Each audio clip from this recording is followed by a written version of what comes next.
Gurur Brahma, Gurur Vishnu, Gurudeva Maheshwara, Guru Sakshat Parabrahma, Tasmai Sri Gurave Namaha. I bow to the infinite, I bow to him in you. Today I would like to talk about the subject of truth. You know, this is something I noticed. I first came to India back in 1958. That was a long time ago. And then I had to leave in 1962 for many years and live in my country and in Italy and other countries.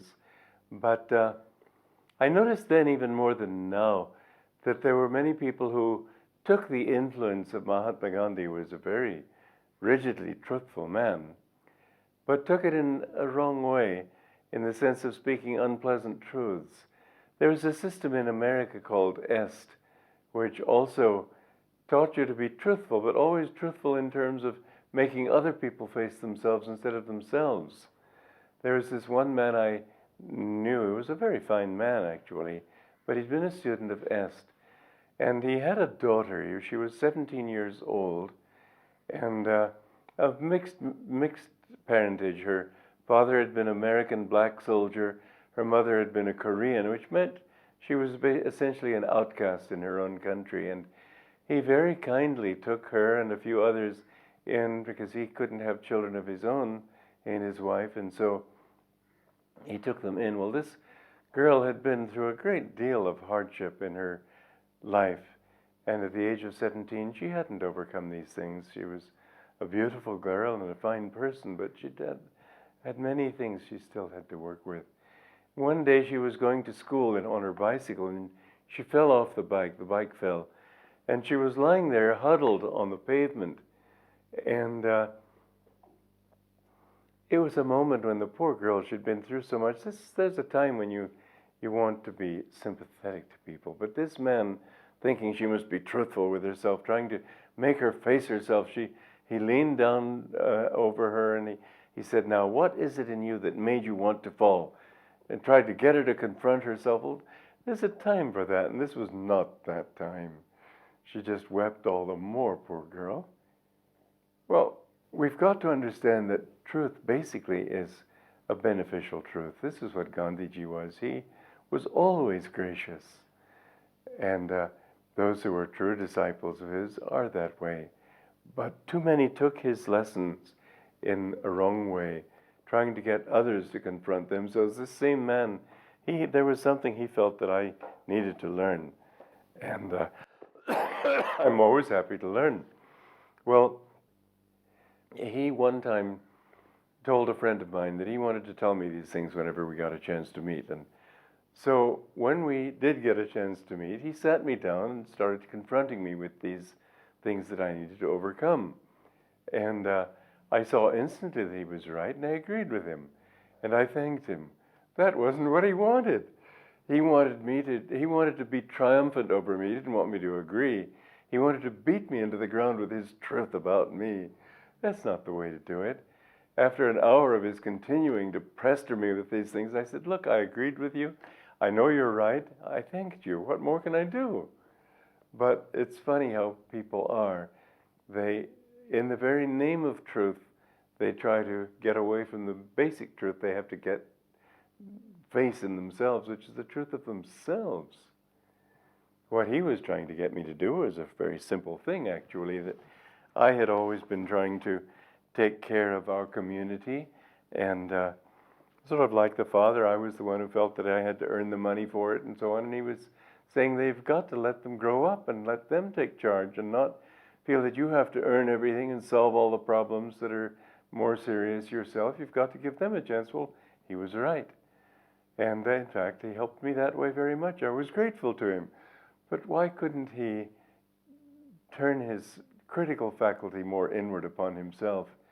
Anytime you try to be truthful for other people, that's a sign of ego.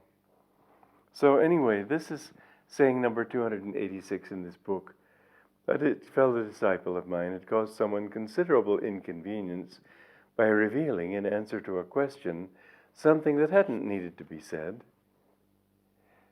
He was scolded for doing so and tried to justify himself by saying, "I only wanted to be honest. That's why I told the truth."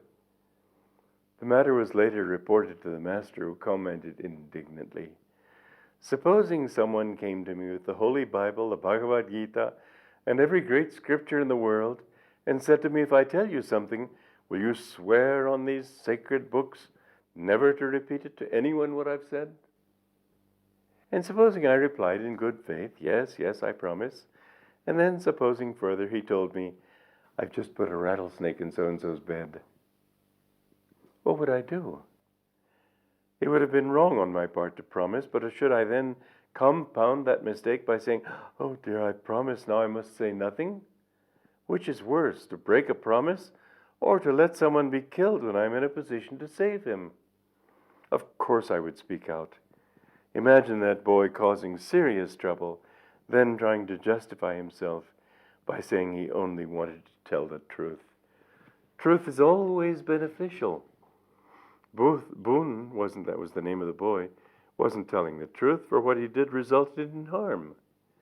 What he stated was a fact only, not a truth. He need not have answered at all. It would have been far better for him to say nothing. If he needed to speak, however, it would have been better, at least to equivocate, than to let someone be hurt as a consequence. Now, this doesn't mean that you've always got to speak kindly truths. Sometimes the beneficial truth is, a doctor, if he's got to lance a boil, he hurts you. But he does it to get poison out of your system. If he fulfills if he does the job of surgery, I remember I had a hip replaced, and I wanted them to give me a local anesthesia, but that made me conscious during the whole thing. It was a little disconcerting to hear him. It sounded like somebody using a chainsaw cutting trees down in the forest while he was sawing away at the bone in my hip. It was rather amusing. But the thing is that you have to accept that a doctor has to hurt you sometimes.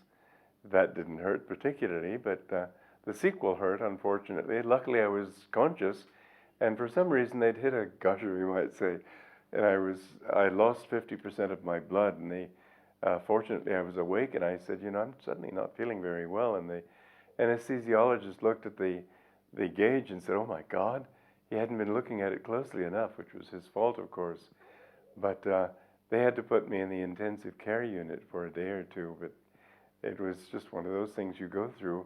Luckily, I was conscious, but toward the end, because it was the local anesthesia, I said to the anesthetist, I said, I'm starting to feel it a bit, and he didn't take me seriously. But the trouble is that if he couldn't give me a local again, he'd have had to give it through general anesthesia, which I didn't want. So I didn't say anything heavily. Well, anyway, when we reached the recovery room, then he put stroked across my toe to see if I was able to feel it, and I said, "I feel it." And a moment later, somebody saw him sort of stretched over a bed, just, oh my God, what have I done? I think maybe he had a few lessons to learn as an anesthetist. But anyway, the point is that truth doesn't have to be painless.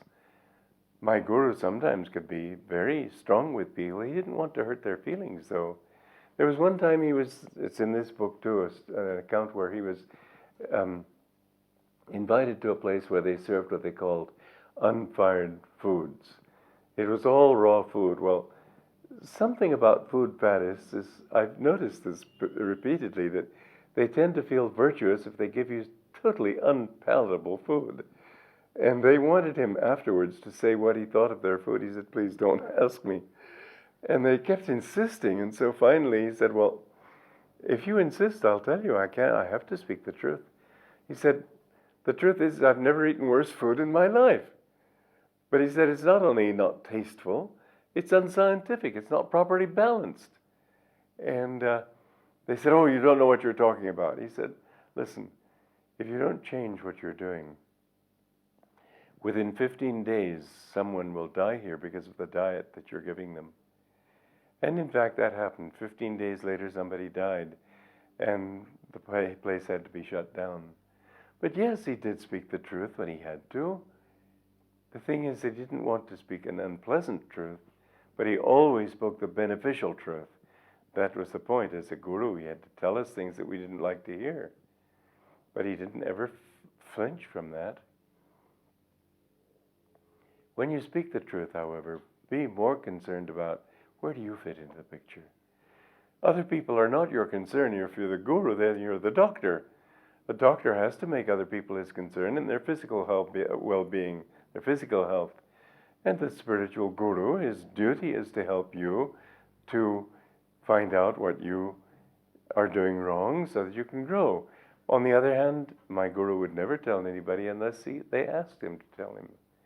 He would never correct them if they didn't want to hear it.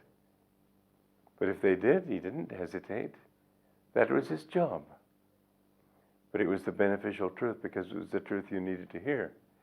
And if you didn't want to hear it, or if having said that you wanted, still you resisted it, then he would stop speaking.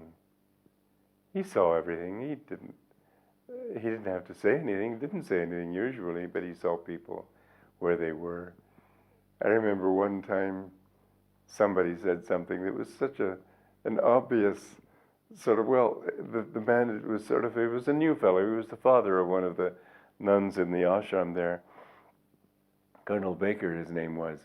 And he sort of tried to get into meditation, but he really didn't know about meditation, and it was just a totally foreign field to him. And he was sitting there on a bench in the garden when my guru came by, and so this Colonel Baker was closing his eyes and looking very serious about his meditation. And when my guru, who knew that he wasn't meditating, addressed him, he jumped as if he'd been called out of deep meditation. And I remember my guru just sort of quietly chuckling. He knew that he knew what the man was putting on. It was just, people are people. They're children, and they have lots of things to learn. And he took them as they are.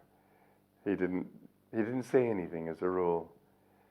But if they wanted his help, and if they were willing to take it, the people he scolded the most were the people who were the closest to him, if they needed it.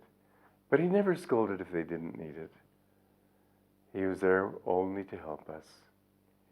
Now, to be positive in your expressions means, however, to face yourself. Now, one of the most important things in facing yourself as you are is, first of all, to persuade yourself, to make yourself really understand that who you are is the infinite one, and your mistakes are not you. Whatever you do wrong, it isn't you who do wrong. You are the infinite. So be grateful when people correct you. Be grateful when people point out flaws. And if they aren't your flaws, be grateful anyway for the opportunity to hear this thing and not be bothered by it.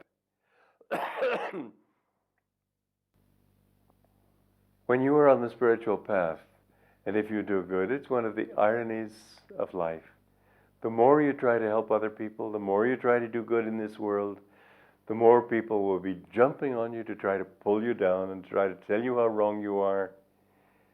It's just a part of the game. Look at what happened to Jesus. Look at what happens to all the great masters.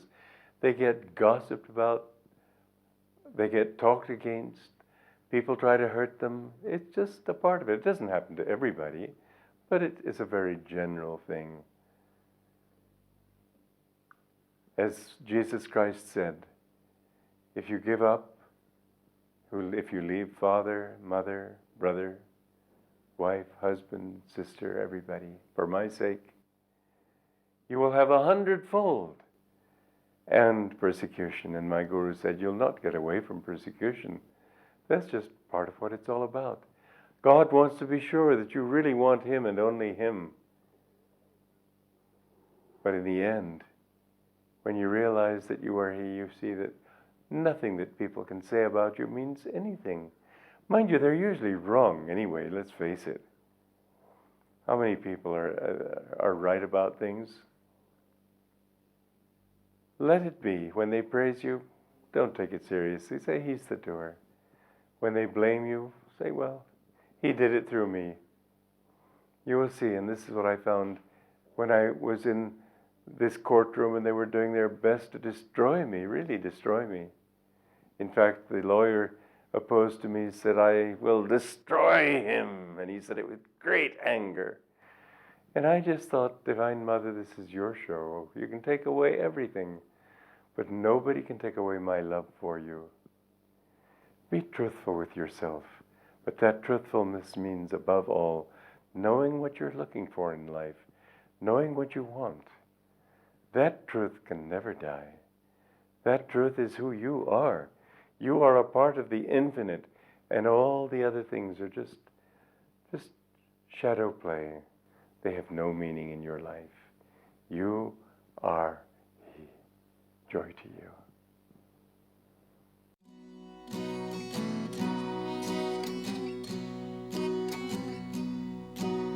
Some men call it progress, down with those who doubt.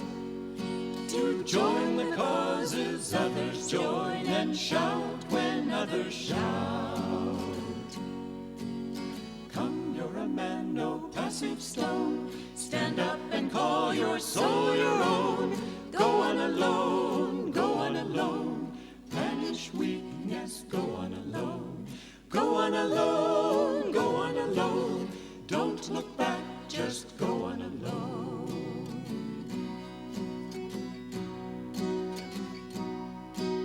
Some men lack the daring ever to be free. They shun the heights and cloud the depths and court security. Come, you're a man, no passive stone.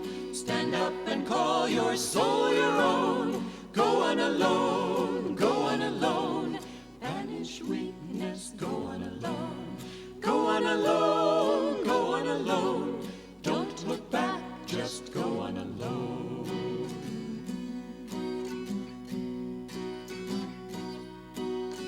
Cowards see but pride in singularity.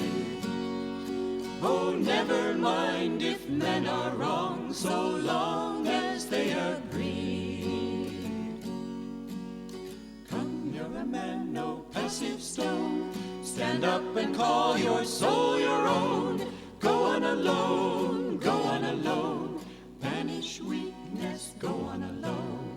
Go on alone, go on alone. Don't look back, just go on alone.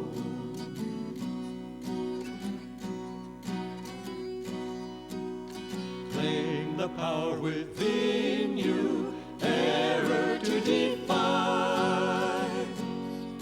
The world may change or disappear, but truth can never die. Come, you're a man, no passive stone. Stand up and call your soul your own. Go on alone, go on alone. Banish weakness, go on alone.